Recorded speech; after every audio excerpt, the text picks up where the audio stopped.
So, willkommen zurück zum zweiten Teil. Na, man kann es leider nicht sehen. Zum Let's Play von Chickenpolice, Paint It Red. Wir haben die junge Dame schon einmal verhört und ich denke mal, dass wir noch ein, zwei Mal mit ihr reden müssen und dann geht's weiter. Ich wünsche euch viel Spaß. Wir haben auch nur noch mit ihr reden. Why don't you take it to the police? Just go there and file a report. Photos, flashing lights, fingerprints, you know the drill. The evidence is very clear. Even a moderately talented detective could easily wrap this case up. Or just try the phone. 555-111. Please, take a look at this. Well, okay. Let's see. Wir haben einen neuen Gegenstand. Das ist ja die Marke, die wir genommen haben. Die letzte Zigarette, die Knarre. Und das ist neu. I know Molly very well. Please note this when deciding whether or not to accept my assignment.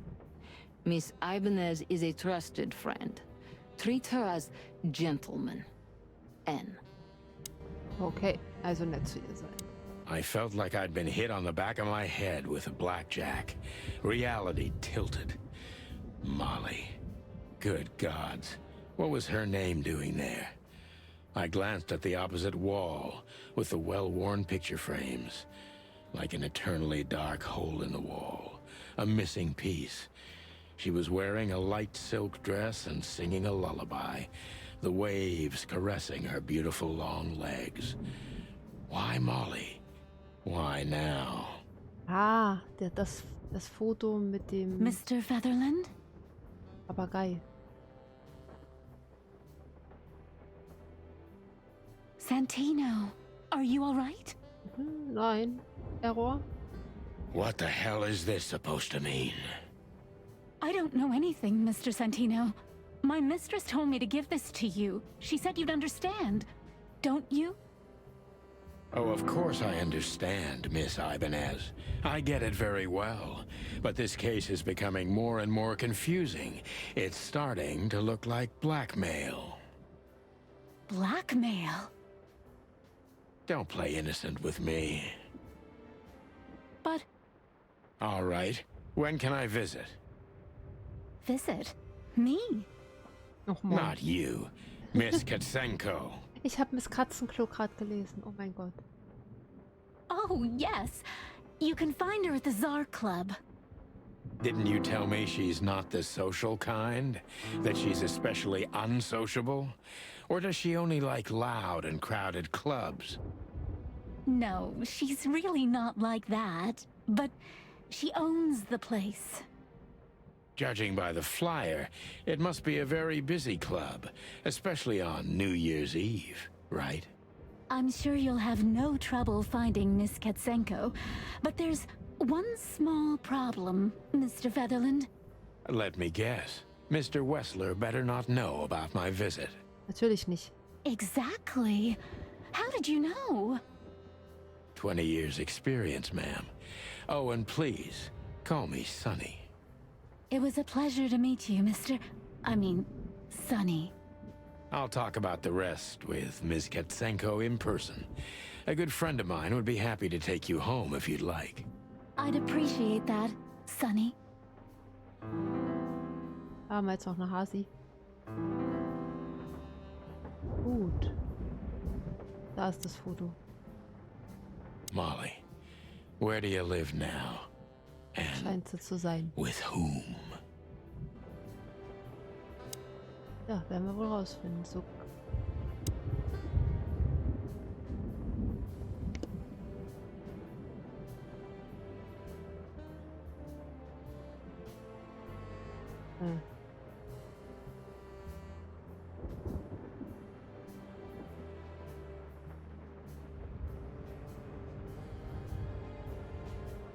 Muss ich jetzt nochmal mit ihr reden? Thank you again, Mr. Sonny. Don't mention it, Deborah. I had no other plans for today, except drink. But tell me, do you have a light? I'm sorry, I don't smoke. Thought so.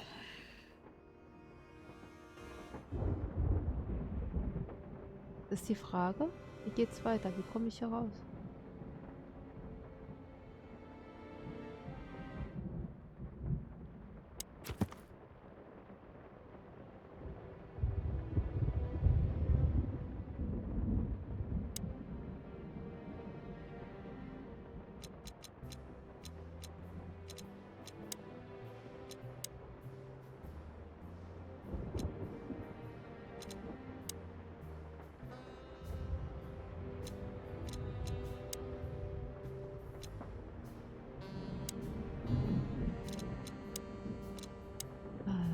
Das Opfer, eine Dame, ist das Ziel seltsamer Drohbotschaften. Sie sind alle niedergeschrieben. Die Auftraggeberin der geheimnisvollen Botin Deborah Ibanez ist eine gewisse Natascha Gatsenko. Derzeitiger Gefährte von Natascha, der Auftraggeberin, ist der berüchtigste Gangster Ibn Wessler. Beide Natascha im Saar-Club aufsuchen. Natascha muss meine Frau Molly von irgendwoher kennen. Oder vielleicht hat sie einfach gute Informanten. Ich muss herausfinden, wo die Verbindung zwischen beiden liegt. Okay. Da haben wir Deborah. Impala. Recht weiblich, hübsch und zart, nicht allzu außergewöhnlich. Übernimmt kleine Aufträge für ihre Arbeitgeberin, eine Dame von Welt, aber ich glaube nicht, dass sie aus einer besonders reichen oder einflussreichen Familie stammt. Sie hat Angst und verheimlicht außerdem so einiges. Oder sie verheimlicht so einiges und ist außerdem eine großartige Schauspielerin. Wie dem auch sei, sie hat nicht immer die Wahrheit gesagt, da bin ich mir ziemlich sicher. Okay. Ihre Arbeitgeberin gehört derzeit zum inneren Zirkel von Ibn Wessler, um es vorsichtig auszudrücken. Das erklärt auch, warum Miss Ibanez von einer Aura der Furcht umgeben ist. So, Natascha Gatsenko, Spezies Katze, weiblich, auffällig grüne Augen, sie ist eindeutig in Schwierigkeiten, genau wie ich. Sie ist die Arbeitgeberin von Miss Deborah Ibanez, angeblich wird sie ernsthaft bedroht. Derzeit die Freundin des berüchtigten Gangsters Ibn Wessler, das erklärt vieles, insbesondere die übertriebene Geheimniskrämerei. Sie ist die Eigentümerin des Saar-Club.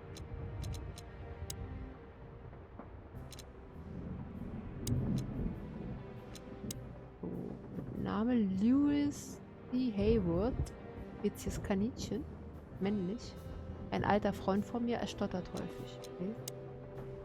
Louis ist der Inhaber des ehemals renommierten Hotels Atlas. Wir beide sind schon seit langem befreundet. Derzeit ist er mein Vermieter, nur wir zwei wohnen in diesem unglaublich riesigen Hotel. Er liebt Kriminalgeschichte und hilft mir immer gerne, wenn ich ihn darum bitte. Louis' Number ist 555-932. Habe ich Number gesagt? Name Robert Ibn Wessler. Spezies Ratte. Geschlecht männlich. Merkmale gut aussehen, charismatisch und ein vergackerter Gangster. Okay. Einer der berüchtigsten Gangster Clawvilles, Gebäudeeigentümer, Bankdirektor, Museumsinhaber, Schnapsbrenner, Schmuggler und Informationshändler. Und das ist nur die Hälfte von dem, was ich über ihn gehört habe. Seine dreckige kleine Visage steckt hinter allem, was hier in der Unterwelt läuft. Okay.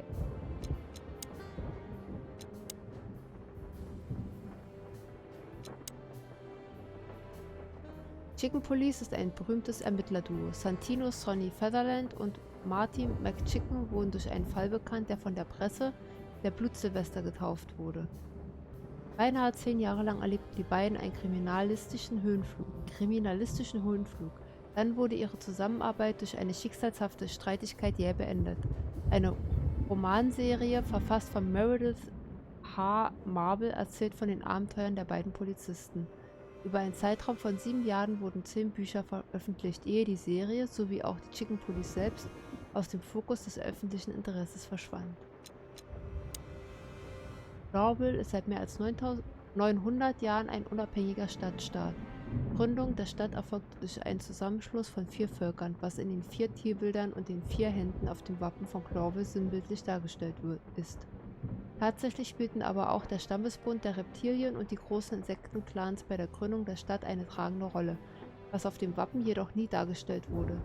Dies legte den Grundstein für die politischen und kulturellen Feindseligkeiten zwischen diesen Spezies.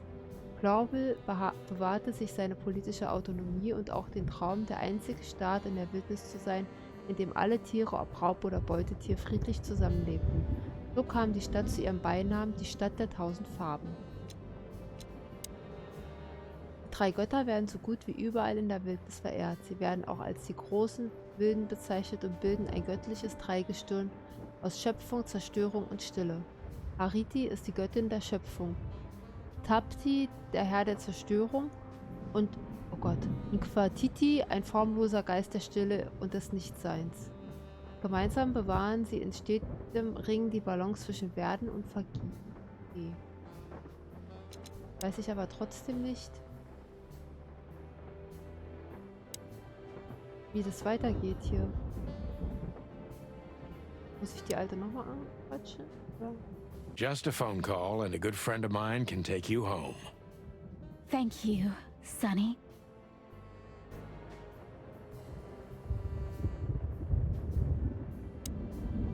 Who is this dame anyway?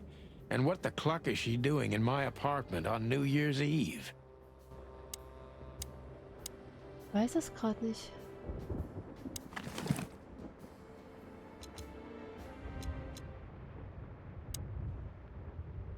Maybe in another lifetime, old bird.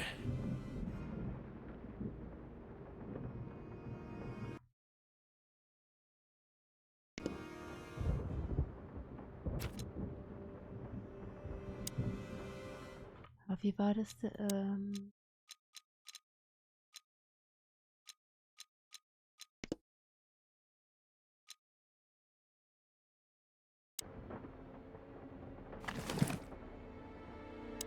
Warum komme ich nicht auf die Karte? Ihr habt mir doch einen neuen Ort gesagt. My bedroom. Sort of. Maybe I'm just old. And while I'm clucking about nothing ever changing, everything changes. You've gone out of style, old bird. Accept it and move on. Was nicht? Every whiskey has the same color nowadays. At least in this price range. Vielleicht muss ich den Typi anrufen. Die 555. Was hatte er für eine Nummer?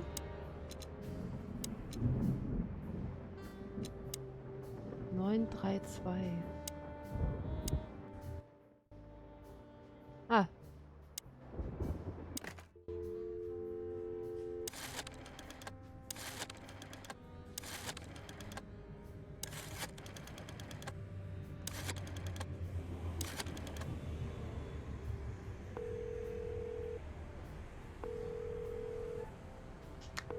Hey, Lewis. Am I bothering you?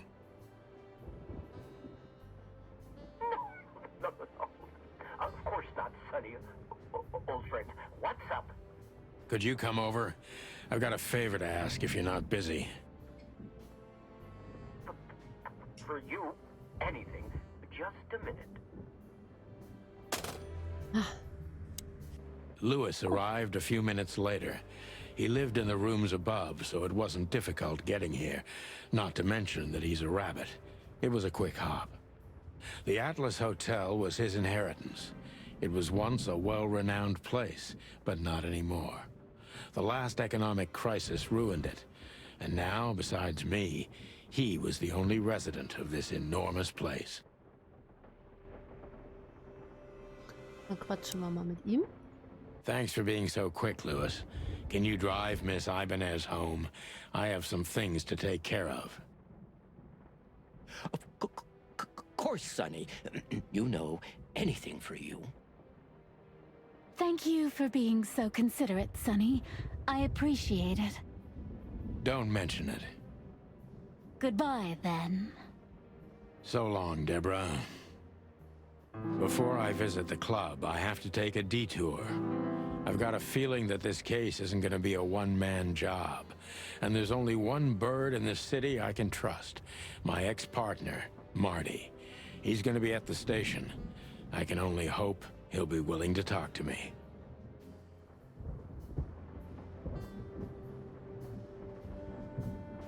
Ah, jetzt. Jetzt komme ich auch auf die Map.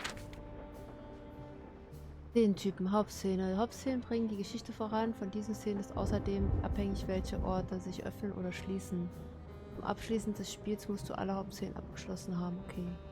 Beschränkte Szenen sind nur begrenzte Zeit verfügbar. Wie lange hängt vom Fortgang der Hauptszenen ab. Wenn du absolut keine verpassen möchtest, musst du sie besuchen, bevor du mit der nächsten Hauptszene weitermachst. Okay. Geschlossene Szenen sind momentan nicht verfügbar. Ihr Zustand ändert sich abhängig vom Fortgang der Geschichte. Sie können sich öffnen oder endgültig geschlossen wählen. Wähle erst dann die nächste Hauptszene aus, wenn du sicher bist, dass du nicht noch eine der beschränkten Szenen besuchen möchtest. Es kann sein, dass diese Szenen später nicht mehr verfügbar sind.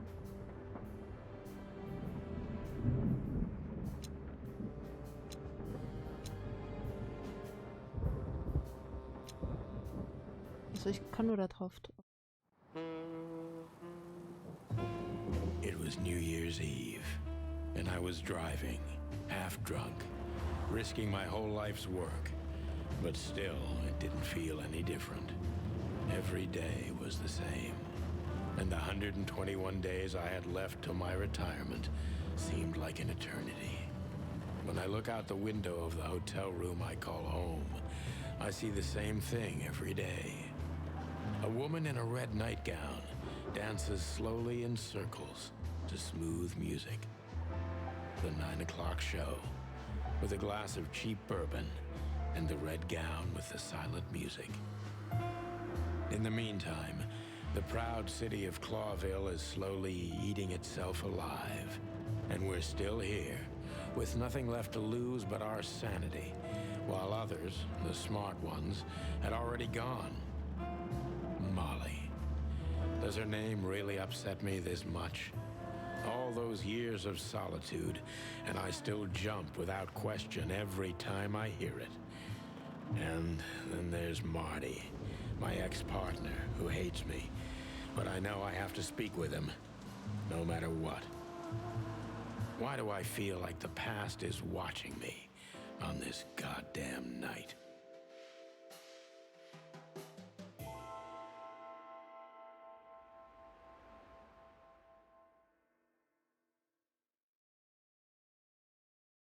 I knew where to find Marty.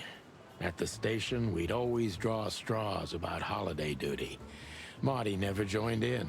He always took the New Year's Eve shift, even though he had someone to go home to. I understood. 10 years ago, we survived the night the press called the Bloody New Year. Forgotten by Clawville, but not by us. We both left parts of ourselves. So, an dieser Stelle würde ich jetzt schon mal einen Cut machen, weil er jetzt das erste Kapitel richtig angefangen hat, dass wir hier ein bisschen einen roten Faden drin haben. Wenn es euch gefällt, wenn es euch interessiert, wie es weitergeht, könnt ihr gerne im dritten Teil weitermachen, weiterschauen. Ja, ich wünsche euch dann viel Spaß.